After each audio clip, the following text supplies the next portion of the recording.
ముందు వీడియోలో చెప్పుకున్నాం కదా, ఒక కామెంట్ వచ్చింది కట్నం గురించి అని చెప్పేసి.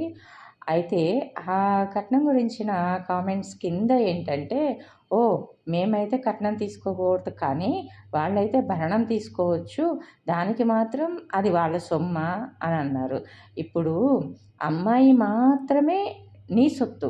అమ్మాయి తండ్రి సంపాదించింది, లేకపోతే అమ్మాయి వాళ్ళ నాన్న, అమ్మ నీ సొత్తు కాదు. జస్ట్ వాళ్ళు అమ్మాయికి సంబంధించిన రిలేటివ్‌లు. అమ్మాయి నీతో ఉన్నట్టు వాళ్ళ నాన్న నీతో ఉండడు కదా! మరి అలాంటప్పుడు వాళ్ళ నాన్న కష్టార్జితం నీదెలా అయిద్ది? పోనీ నువ్వేమన్నా ఎళ్లి వాళ్ళ ఇంట్లో ఇల్లరికంగా ఉంటున్నావా? లేదు కదా! సరే, భరణం విషయం వద్దాము. భరణం విషయం ఎందుకు అనంటే, భరణం కావాలా? అమ్మాయి వాళ్ళకి రూ. 1,00,000 సంపాదన ఉన్న అబ్బాయి కావాలి. ఏమీ లేనోడిని చేసుకోవచ్చు కదా అని అన్నారు. మరి దానికి మీ సమాధానాలేంటో కింద ఎవరెవరి ఏ అభిప్రాయాలతో ఉన్నారో ఒకసారి కామెంట్ చేసేయండి. ఇంకో వీడియోలో కలుద్దాము.